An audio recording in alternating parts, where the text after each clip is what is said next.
Okay, great. So the work I'm going to talk to you guys today is about this kind of exciting stuff we've been doing at the University of Toronto, and I'm calling it Generative Rephotography with video models. So probably most of these words you guys are already familiar with, but this word rephotography, don't worry, I'll explain it shortly.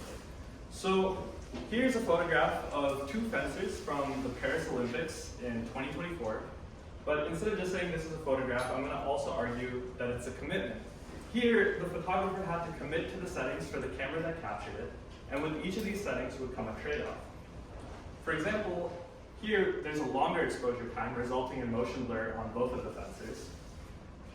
Whereas if you use a shorter exposure time, this would reduce the motion blur. The focus of the camera controls what parts of the image are sharp. The zoom of the lens, also known as the focal length, controls the field of view. And the ISO of the camera controls the brightness, allowing us to brighten or darken the image. And of course, you must choose a capture time for the photo. I could capture an image a little bit before or sometime after. And last, the photographer must choose the position of the camera. So after we choose all these settings for the camera, the captured image tells us about the scene at a given moment, but the image is often considered to be degraded due to choices we made at capture time. But should these effects always be viewed as degradation, or do they instead just convey different information about the scene? Here, by observing the motion blur, we know that the right fencer is moving his arm, and not only do we know he's moving his arm, but it appears he's lunging it forward. So this raises a very natural question. How much of the scene and its dynamics may already be encoded in a single image?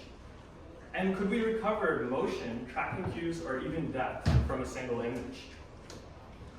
To extract this information, I will introduce these rephotography methods that post-capture allow us to edit camera settings and even the capture time, allowing us to rephotograph an image. Our method can even take this blurry image and bring it to life. Here, we can see the fencers as they move that day in the Paris Olympics. We can see the lunging forward of the right fencer in attack, and the movement of the left fencer in defense. And of course, this is all extracted from one motion blurred image. So this word rephotography is primarily, or was previously used to describe this type of image. So on the left side of the image, this is Chicago, so you're from Chicago, yeah, from State Street, and this is 1910 on the left, and then 2017 on the right, or sorry, opposite, so 2017 on the left, 1910 on the right, and then to do this type of image, you would need some reference photos, so here we have the image from 1910, and you would need some view from today, or like from, some recent view. But of course, and I also couldn't find the view that he used for that photo, but of course when you take this view, it's not going to be perfectly aligned with the reference photo. So the prior works in rephotography were interested in this problem. How do you align this image, or how do you guide the user to take an image that's more aligned with the reference photo? In our work, we look at a slightly more expanded definition of rephotography that includes capture settings, capture time, and viewpoint control. So, in contrast to our work that uses a single image, most prior work aims to solve rephotography by either using a series of images or specialized hardware. So, to control camera capture settings post-capture, you could capture a burst of images at different focuses and then utilize an interpolation algorithm, or if you wanted to adjust exposure, then you could capture an exposure stack. And if you wanted to change the time, you could just capture a burst of images at different times. So, this is just a video, a live photo, burst mode, it goes by different names. And to change viewpoint or get depth, you can use bursts of multi-view images, or you could use light field cameras, right? So when using only a single image for rephotography, however, most prior work struggles on these challenging tasks. Here, a previous motion blurred image to video method fails to realistically generate the motion of the fencers. And this is largely because they rely on these small task-specific data sets that contain hundreds to thousands of examples. Our insight is that we should look to generative video models, specifically these large models trained on internet-scale video data. We find that these internet models have an implicit understanding of appearance as capture parameters change, allowing them to produce more realistic outputs. So what do I mean by that? Well, basically, these video models have priors over capture parameters, such as focus, which we can observe just through prompting. And we can see this for other capture parameters, such as exposure, which is controlled by the ISO of the camera. So the key observation of the work I'm going to present today is that these generative video models are a really strong prior for building rephotography methods. And if you're anything like me, rephotography is a really important problem because taking photos is very challenging. There are many settings and knobs on your cameras, right? Here's like my smartphone camera display, and all these settings, and it's very often that I mess this up, right? And there's no chances to do over, to retake this image. So with one of our proposed rephotography methods, I could take an image of my friend's dog that's out of focus and adjust the focus of this image post-capture. And even more challenging, what if the moment I'm capturing is not the one I want?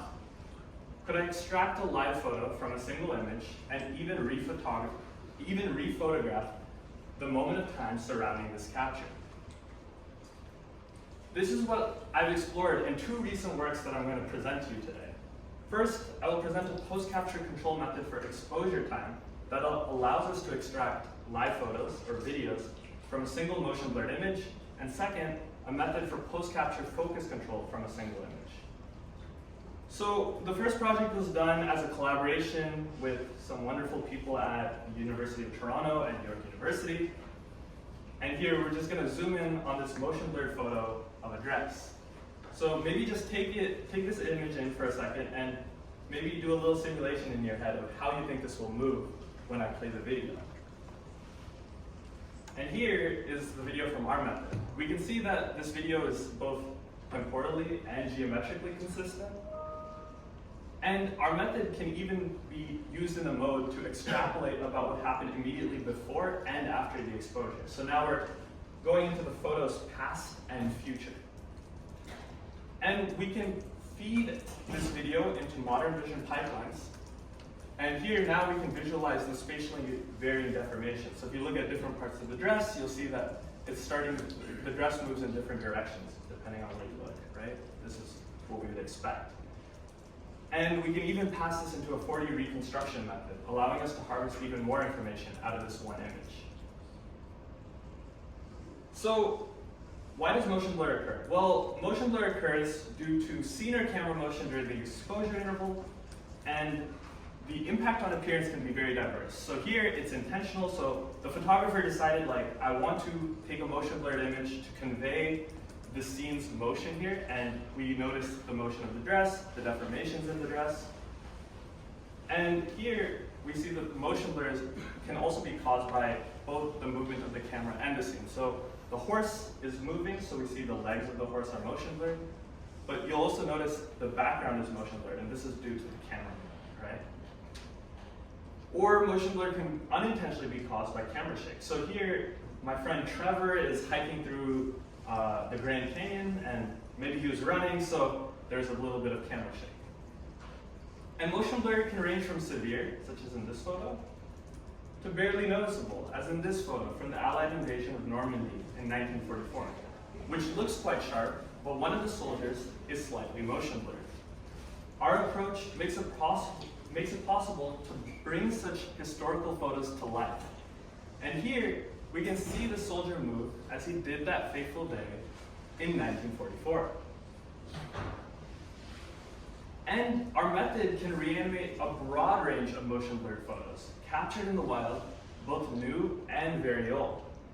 So maybe just take this in for a second. We have Senator and astronaut John Glenn in the bottom right. We have Ali as well, some dresses, a taxi from New York, some kids jumping rope in the bottom left, some scenes from Normandy in the middle. Okay, so what we want to do is, given a single motion blurred image, we want to infer a 16-frame burst sequence that spans the photo's exposure interval. We call this the present. Or we want to have another mode, which spans a larger interval that extrapolates into the photo's past and future. And of course, the video we generate should be consistent with the observed motion blur, meaning that if you took the output frames and averaged them, you should be back at your input motion blurred image. So analyzing motion blur of photos captured in the wild has been out of reach for decades because it's really a challenging problem, and it's due to three reasons. We have to account for the complex, non-rigid, and time-varying deformations that occur in a scene, as in this dough mixing photo. We have to account for occlusions and disocclusions during the exposure, as in this store sign that is unoccluded as the taxi goes by. And we have to account for the problem's fundamental ambiguities. So here, there's a photo of Senator John Glenn when he's training for his second expedition into space, I believe.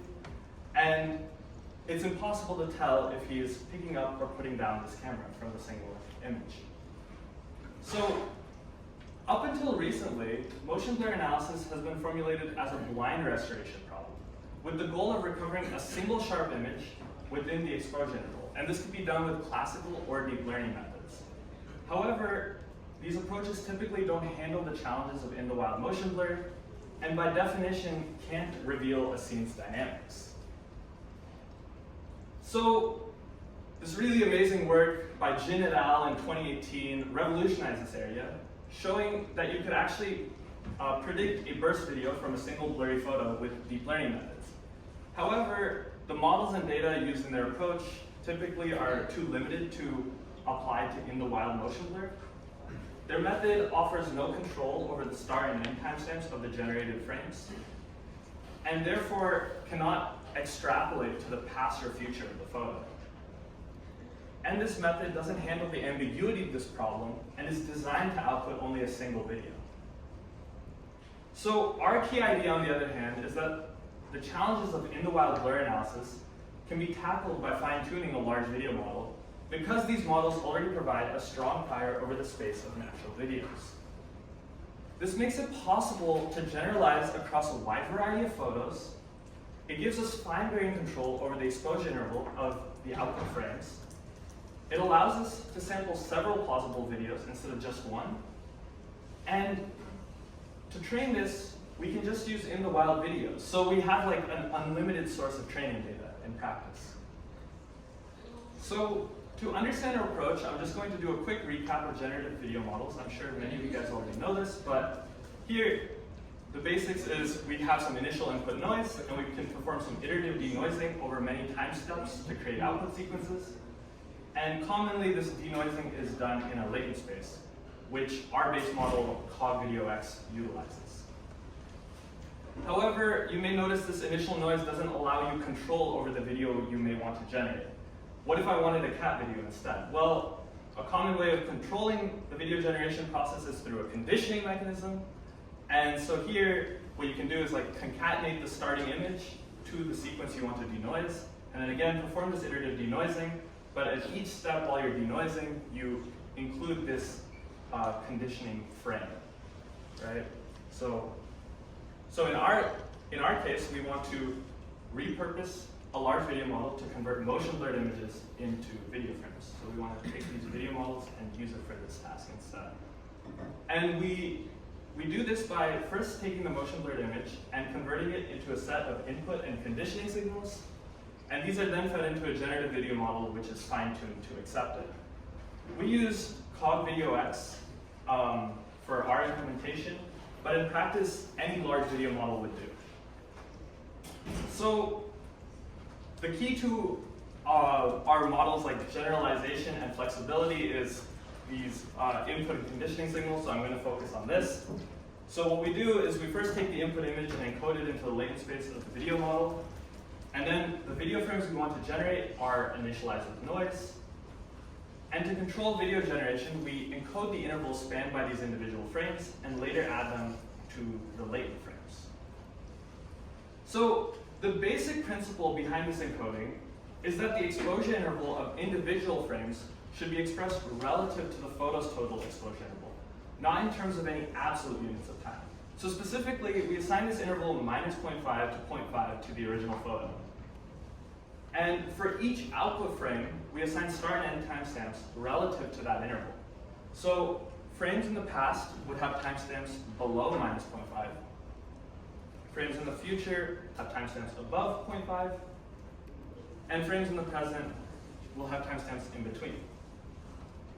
So what's really nice about this encoding is that we can now capture motion blur at different absolute timescales within the same representation.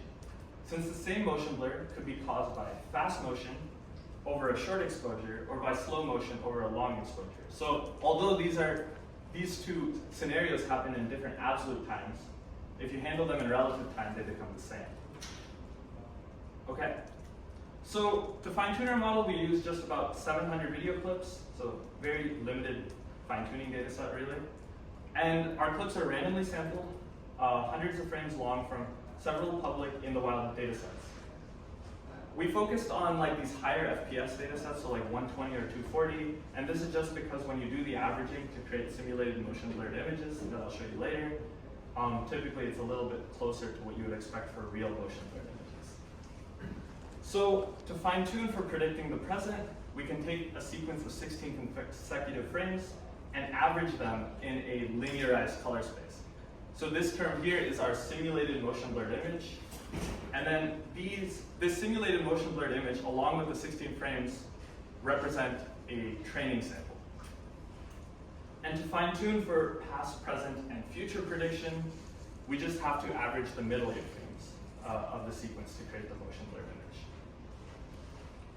Okay, so as you saw previously, there's like many qualitative results for this paper, but here I'm just going to highlight our what our model can do, and of course the limitations of it as well. So we can first take a look at like general motion types. Here we have a motion blurred egocentric image of a biker perhaps going down a dirt path, and maybe this is considered an undesirable artifact, this motion blur, but we find it could actually be more informative than a sharp photo. Here we can reveal a great deal of the camera motion. We can capture the strong parallax between the handlebars and the bike, and the ground, and we can even see the occlusions and disocclusions between the two. And here we have a photo of a motion blurred carousel. You could, again, just take a second, create a simulation in your mind of how you think this will move. And then here is our video. We're able to recover this spatially varying motion from the rotation, and even able to differentiate the rotation of the platform here from the steps below it, right? So it's actually using those motion blur cues. And we can revisit this photo of a busy New York scene. There are two parts of this scene to focus on. First, there's this sign that says Johnny Fox's that is occluded during a part of the exposure. And second, through the taxi window, we can see a woman and her dog. Our model is able to generate a video that handles this difficult partial occlusion case, revealing the sign as the taxi moves by. And if you look through the window of the taxi, you can see the lady and her dog become visible as lines of sight through the vehicle open up.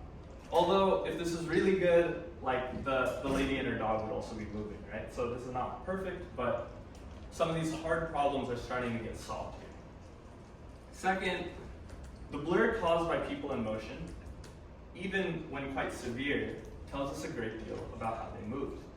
Here we can recover the facial expressions and even utilize off-the-shelf methods reconstructing the 4D human pose.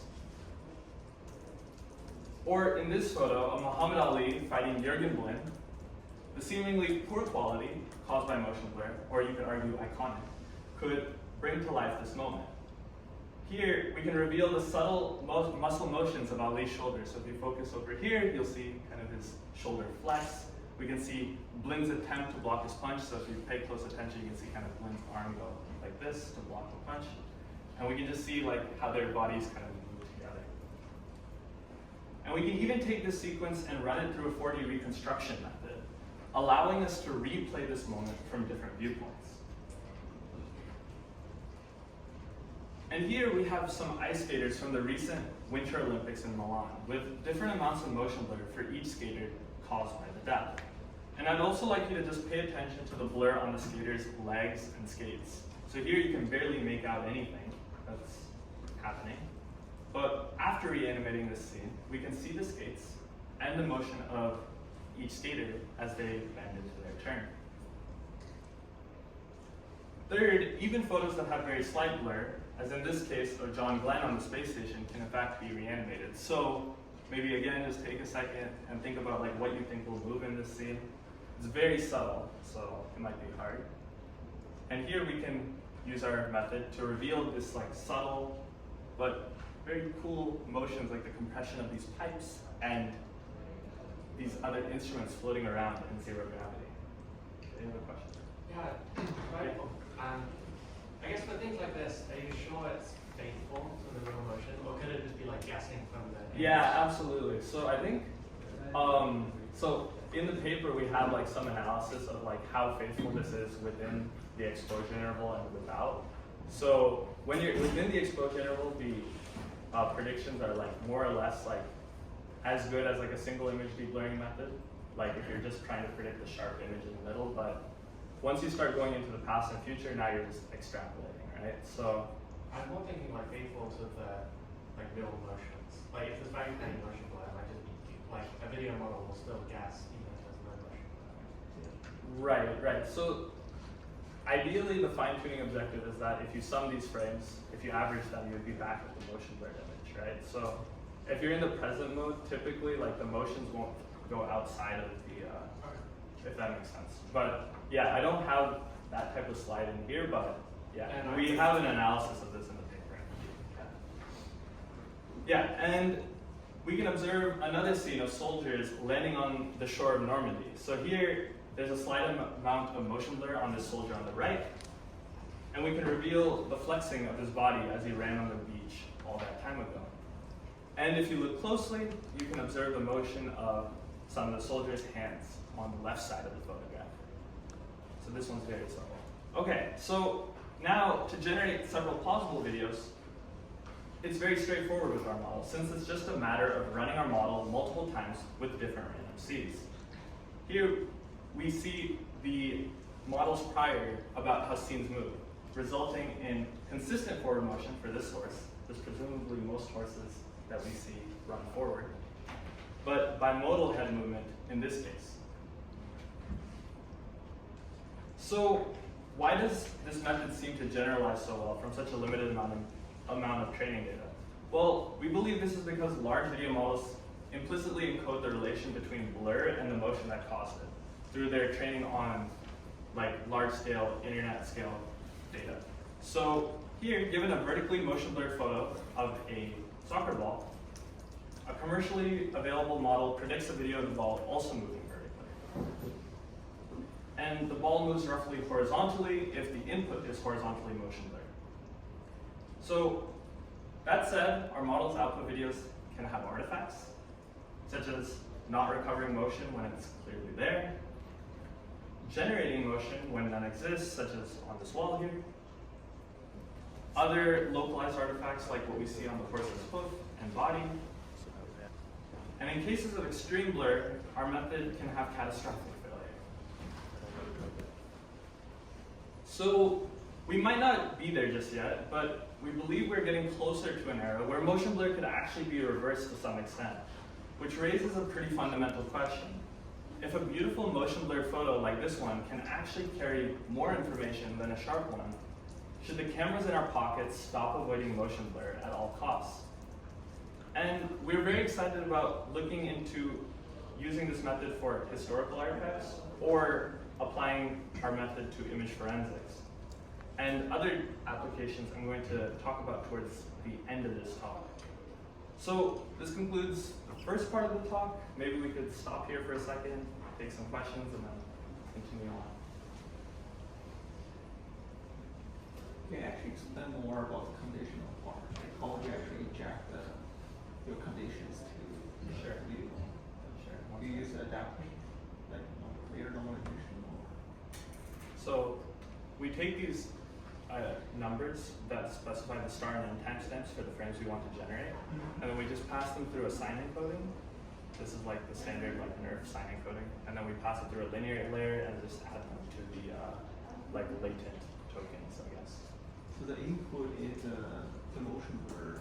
Motion blurred image and the frames we want to generate, like the frames we want to denoise.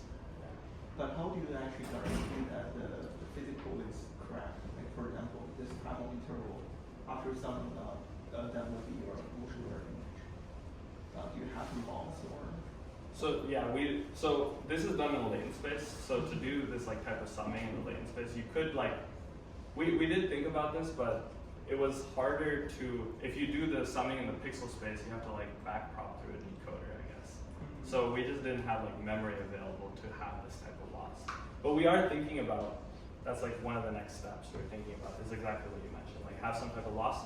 Or you could even imagine, There's a cool method called truncated effect propagation. Oh yeah. Who exactly? is this a new Sorry. thing from your group? Yeah. Okay. Shamelessly. Wonderful. Wonderful. Okay, so I'll look for your Look it paper. up, yeah. Yeah, so the other thing we were thinking about is maybe you could use like something like Dream Booth, where Dream Booth is like a NERF provides like a physical forward model. And there's a very obvious forward model here, which is if you sum the frames, it should be back to the motion blurred image. We didn't use that type of Dream Booth setup here. Because it is, I think, a little bit slower, but I think we definitely want to try it out. Is the positional encoding added only at the beginning, or is it injected At every denoising step. At every denoising step? Yeah. Okay. Can you repeat the details of the training data? So you have some small corpuses paired. Yeah, so we just have like some videos, and we take 16 frames. So this term here, you can take the 16 frames and average them, and that creates like a simulated motion blurred image. And then the frames we want to generate are just those 16 frames we use to create the simulated motion blurred image.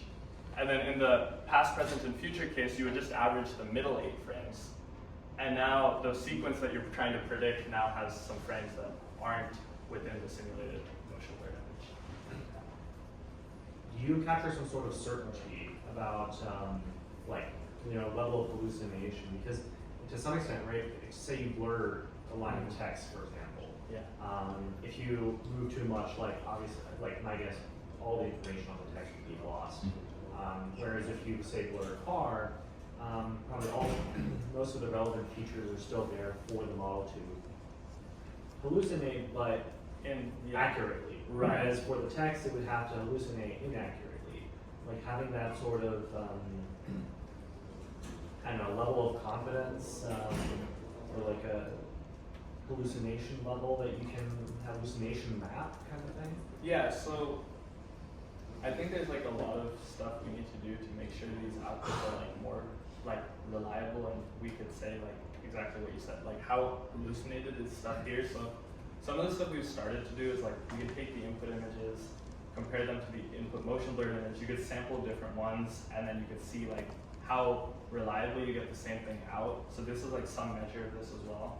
But yeah, I think like this is still relatively like unknown, and it's definitely a question we want to answer. Okay, cool. So it looks like we can go to the next part of the talk. Great. Okay, perfect. So yeah, okay, great. So now we can move on to this part, which is a post-capture refocusing method. This was done with some collaborators at Adobe. Okay. So here I have a photo of my friend Justin and his dog Mocha, and I'm going to show you guys a refocusing method that edits this image so we can bring Mocha back into focus.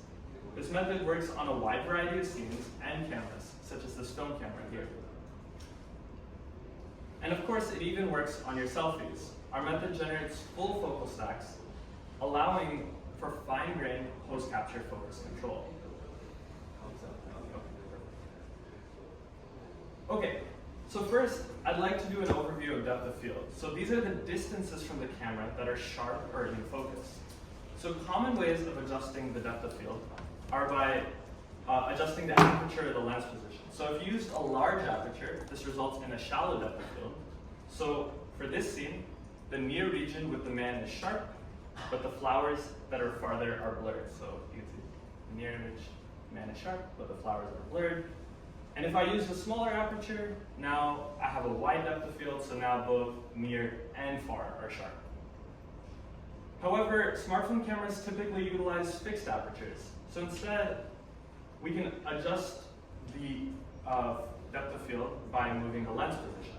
And this is known as like an aperture priority mode. And by adjusting the lens position, we change what depths are in focus. So this is what I'll refer to as a focal position. So a series of images at different focal positions is also known as a focal stack. Here, I visualize a crop of the man's head. In this case, it's sharpest in the second image of the stack. But different objects come into focus at different focal positions. So depending on their depth, different things become sharp at different distances. So when capturing a scene on a smartphone, the focus of the image is either selected with an autofocus method or a manual adjustment, which is done by tapping on the screen. So you guys might do this sometimes. And another thing to keep in mind is that focus is often subjective and depends on user preference. So there's no like right image between these two. It's just maybe what you care about in the scene, and you wanted to, maybe you want one of these two. And an autofocus method would never know which one you actually like, right?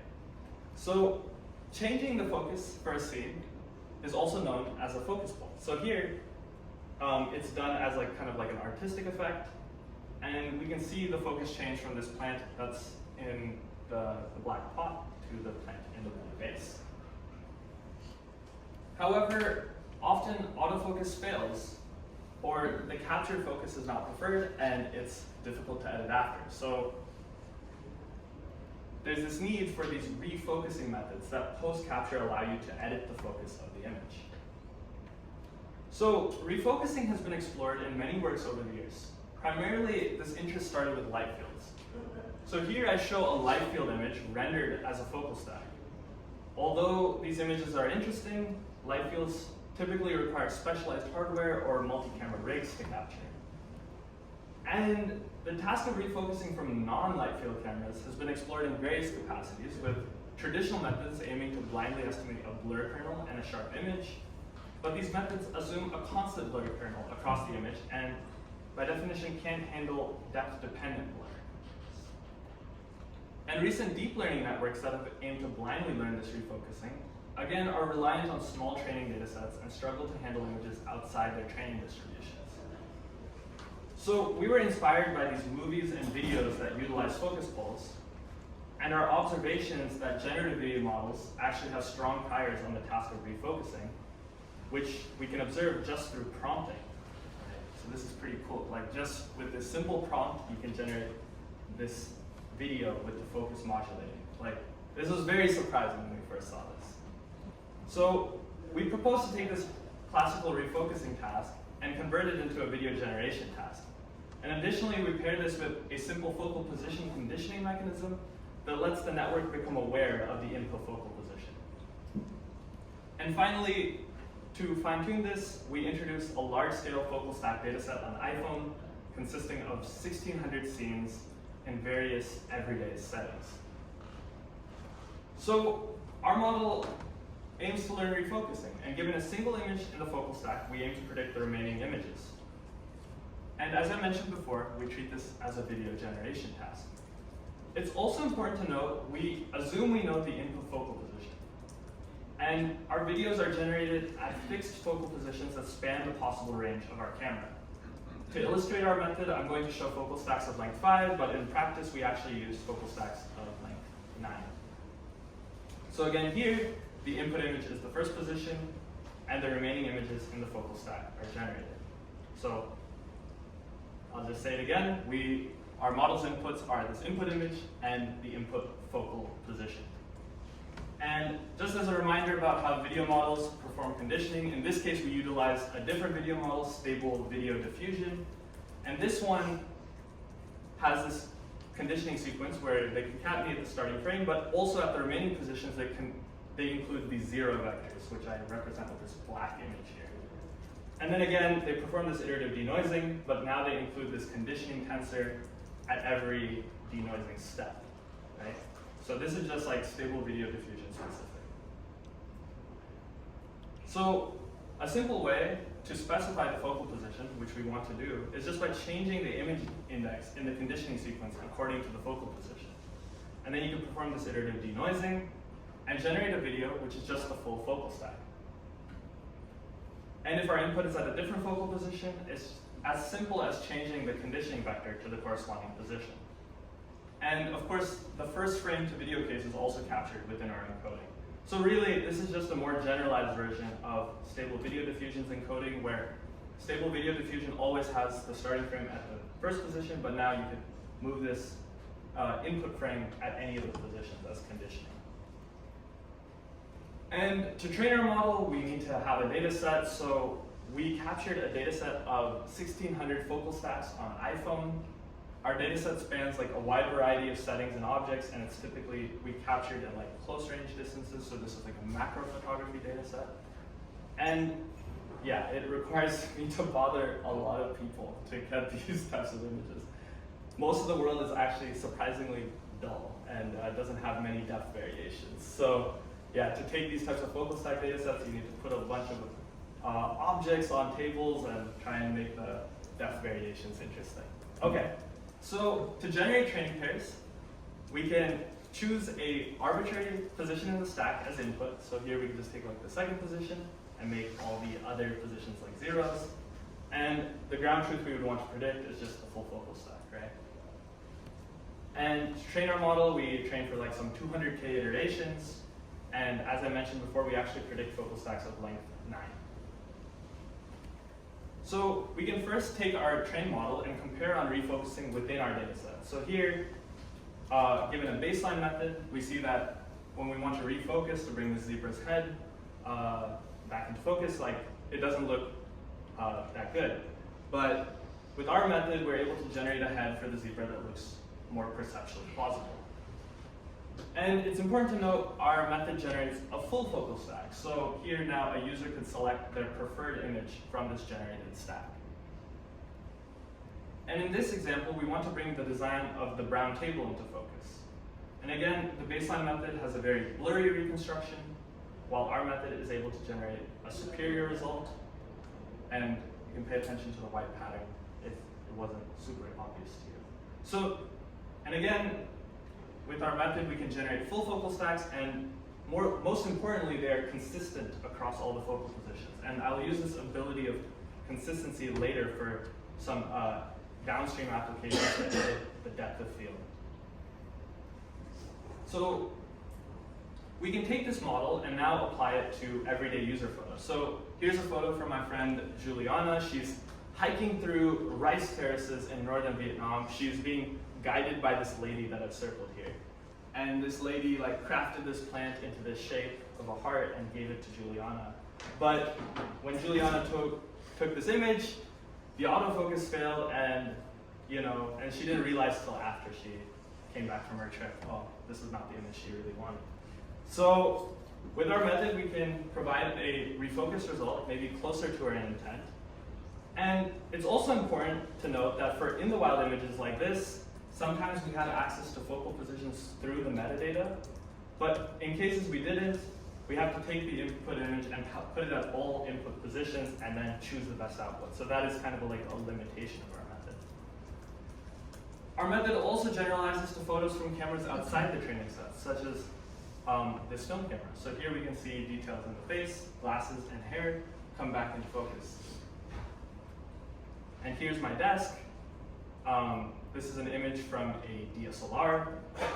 And although so for this to work, the depth of field ranges for the captured camera must kind of be similar to our iPhone captured data set. And in the refocused image, you can start observing like maybe the background wallpaper, the glow come back into focus. And our method even works on photos of very tired students before the SIGGRAPH deadline. All right, so we can perform depth of field. So as I mentioned before, our method outputs stacks that are consistent. So now we can use this to do depth of field editing. So we can take an input image, generate a focal stack, and then we can compare 3 different images. First, a single image where most of the face is in focus. Second, an edited depth of field photo where we can combine 5 images with a focus stacking software. And finally, an all-in-focus image where the full stack is used. First, we notice that both the edited depth of field and all-in-focus image have additional details in the hair. So it might be kind of hard to see, but if you really kind of pay close attention to the hair, you'll see some extra fibers maybe. And then with the all-in-focus image, we can also get the background to be sharp as well. So our model still has its limitations. In cases where the depth of field ranges of the camera are not similar to our iPhone training set, our method can often fail. So here, since there's a very large bokeh due to a large aperture, the background light blur is very large. So when we try and refocus, our method fails. So we might not be there just yet, but we also may be approaching an era where defocus blur could be invertible to some extent. And this ability would allow us to capture images with large apertures and avoid noisy images from small apertures. And we're also pretty excited about redesigning autofocus methods with knowledge of these generative priors, or using these focal stacks to recover depth information. And many other applications I'm going to discuss shortly. So with that, you've seen both of the works I want to discuss. We could take a second here. I have like a small conclusion section, and then, yeah. So anyone have some questions? Do that now. Yeah, so the second work, the training is not a conditional training, right? You train, or you fine tuning using your data set on the video point. Yeah, that's it. But for a reading model, like usually they will move, right? The same. If you're fine tuning using your like relatively static, like work or different on focusing image, how do you make sure that the generated images won't move? Well, so the data set is captured all static scenes, so that's an important point. So, but you're fine tuning on the pre-trained results. yeah, I mean, I guess like the answer is that some videos are static, right? Like there's many videos where the camera doesn't move and like maybe things are moving through the scene, or there's just small changes in the scene. Like if you look at these focus pull videos here, although the camera is moving a bit,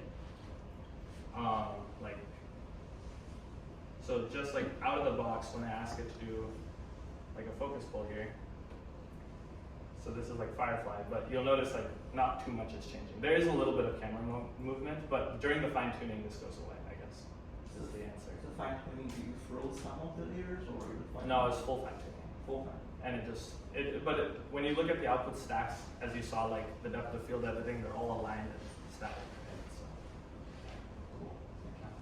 I think it's a sort of inference generation speed for like a video for them. yeah, right. That's a great point. So I think, so this was implemented with stable video diffusion, which is like a year or 2 old now, and this is a very slow model for its time, I think.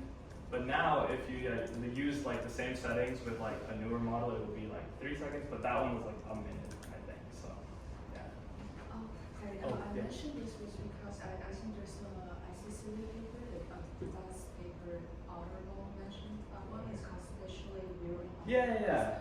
How do you see the sort of pros and cons of your work versus? Well, so they're doing something fundamentally different, which is like per pixel they have like adjustable depth of field, right? Like they're able to change the focus point, like spatially varying. So that type of is like a very specific like optical setup to do that. And I don't know the trade-offs with this setup. Actually, I am meeting with the first author of that paper in like a few days, but so I'm very excited to talk to her about this. But yeah, I guess with conventional camera lenses, you have these trade-offs, and so this is where our method makes sense. But maybe for that, it's like the optics are really nice. And, yeah. Other thing is that so I went to their demo and I think they can do like real time. Yeah. So maybe that's like a sort of increased speed if in certain application has more of the sort of priority. Yeah, right. So yes. Yeah, so I think, yeah, there's something to be done there. I'm going to ask her about it too. think that's a totally different optical system. Huh? They do the outputs optically rather than. Yeah, exactly. They're doing it optically. But there's an interesting overlap here. And so Absolutely. maybe building on top of this question is, okay, could you maybe conceive lenses or optical systems that encode additional information? Right? So lens systems already encode chromatic aberrations, right? There's different information Yeah. beyond just autofocus blur that you could distill out of that chromatic depth-dependent blur. There's potentially also other blur Yeah. that could design other lens formats. Yeah, absolutely. Yeah, so we're thinking about like if you had like, so the stuff I did earlier in my PhD was like autofocus and auto exposure. So like you could imagine like if you have control over the optical setup, like maybe through spatial varying autofocus or something else, you could kind of have the capture settings be like you could kind of optimize some capture settings. So maybe you want to capture with blur because you know they're going to process it with a generative video model later or something, right? So we're kind of looking into maybe these auto exposure, autofocus could be changed in some way. Yeah. Yeah, just a short question on the model itself. Like, are both on SVD or is it were both methods trained on SVD? So the first method I showed you was on cog video, Okay. and then this one was stable video. So because this project came before Yeah. the other one. Yeah. Okay, good. One question that I had, like SVD does not do any temporal compression, right? In Right. DAE. Absolutely. Do you think there is a benefit of that versus having temporal compression in these frame-specific tasks where there is like, or do you think it's the other way around that the temporal compression even helps you with the kind of motion that you have in ePlur and I have not tested the abilities of these temporal compression VAEs for this type of task, like for blur encoding. So like one of the things I've done is like, okay, if I want to use this type of method, maybe just apply the VAE like just sequentially to the frames without the temporal compression. Obviously this is slow, right? And like you pay a price because you have to call the VAE over and over again. But yeah, I don't know. I think maybe the right answer, and like it's well worth like exploring. because like in contrast to image data where you kind of like have subtle changes, in the video data we probably don't care that much of every image being correct, right? I mean, we know that your other video models look great, but then you stop at a single frame and everything looks shitty in the background. Like because of the motion. In this case, you actually want to have very good per image performance. Yeah, right. So I was wondering if there's like, if you say you have done both methods or like different. I see. Actually, yeah, I did not think about this. This is a good point, but yeah, I guess we just like for the motion blur to video stuff, we were like, oh, there's a better model. We should use that. Sure. That was kind of the idea. But what's nice about both of the stuff I've shown you here today, both of these methods, is that they should generally naturally scale with video models getting better. And I think that's kind of an important thing for any method that I would like to propose, because otherwise it feels like these architectures get outdated very quickly. Okay, great. So I'm gonna wrap up, do a conclusion, and we can do like some final questions. Oh, my preview doesn't seem to be working. One sec. Okay, great. So what comes next? I took this image from the Toronto Islands. There's a clock there, so maybe it signifies what would come in the past or the future or whatever. All right. So here I'm going to just broadly discuss generative rephotography, the new capabilities it would lead to, and how this may change imaging and vision as a whole. So we have some lofty aspirations here. So first, rephotography is a powerful method for revisiting photographs. You could go back into your own photo albums or explore archival imagery. Here I've shown you how these methods could be used to reanimate important historical moments. However, it's not perfect. When applied to this photo of Lincoln and his men, our model struggles to disambiguate between defocus and motion blur. And the defocus blur on the tent is misinterpreted and hallucinated as motion. This could be because these early images were taken with a different imaging process than the modern cameras from which our training data comes from. But we believe with like further developments, better data curation, we can handle these challenging scenes. Next, given the powerful priors in video models, we can start reevaluating long-standing problems in imaging. For example, when capturing images in low light, such as this photograph of a couple I imaged in Japan, there's this classic noise-motion blur trade-off. So to capture a sharp image, you must use a short exposure, but this results in a high amount of noise, whereas capturing with a longer exposure results in motion blur. So a common solution to this problem is capturing a series of noisy short exposures and then stitching them together. However, our method may provide an alternative route where we could consider using these longer exposures in low light for their higher signal to noise ratios and their ability to encode dynamics. So a recent work from our group that explores 3D imaging in these low light scenarios finds that current structure from motion methods fail in extreme darkness. We proposed a method that solves some of these problems, but crucially, it still requires very little or no motion blur in the input images. However, if we can relax the requirement of sharp images by using rephotography methods, we could move towards a more robust framework for general computer vision. Next, we can use these methods to build foundation models for imaging and vision as a whole. In this talk, I talked about motion blur and defocus blur analysis, but we could also examine other capture parameters such as exposure, or ISO here. So here, I show some preliminary results of a method I am developing for converting standard SDR videos, such as this one, where the floor is clipped due to a bright light source, into an HDR video where we can see the full dynamic range of the scene, or we could say we generate the full dynamic range of the scene. And we're also interested in seeing how these methods could reanimate images from other sensor modalities, such as those from single photon cameras. So here is a stack of single photon frames, and if you added them up, then you would get an image like this, but you can notice that there's some motion blur on the hand. So our method can reanimate this setup, and we hope to use our method for any other sensor modality where motion occurs during capture. And finally, I think these rephotography methods I presented today allow us to rethink the conventional wisdom of avoiding blurry images, because we often interpret them as degraded. Instead, these images encode dynamics, camera motion, and depth, and these blurry images may in fact contain more information than their sharp counterparts. And with that, I would like to thank my wonderful collaborators and mentors. They are kind, patient, and brilliant. Thank you.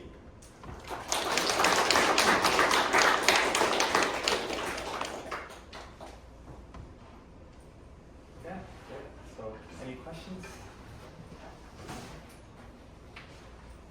Yeah. Where does your line philosophically land something still photography? Like I've seen people say that like all photos are kind of generative or guesswork as a mosaicing, but then at the other end there's these like sensorless cameras where it just records my GPS location and synthesizes the image Right. So, yeah, right. So I guess my answer to this is like, it just depends on your use case really, right? Like if I'm a consumer, probably don't, like already like what your consumer camera does, you'll notice it does crazy things to your colors at times, just because it thinks that maybe you'll like this, right? So, yeah, so a lot of this was inspired by, so I was working with like Mark Lavoie at Adobe, and he's very much like, you have a single image and you want to create an application for the user to edit it. You don't get multiple images. He says like, consumers don't have multiple images, you get one, right? Like, so anytime someone came to him with an idea of like, here's multiple images and we do something with it, he's like, no one's gonna use this, or like at least Adobe's gonna use it, right? So, yeah, so this is what I've been thinking about, but I agree with you that there's like this paradigm of interpolation, extrapolation here, and it just depends on what you're doing. So in my research, like when I propose stuff, I talk about like, we have the scientific imaging pipeline, and this is where you really don't want to make things up and you want to get things right. And then we have like kind of this creative imaging or aesthetic imaging pipeline. And this would fit into the second category where we have like aesthetic imaging and we care about maybe just having some fun with the pixels in a sense. But it is generative. Just to chime in, Yeah. I think it's a really interesting philosophical approach.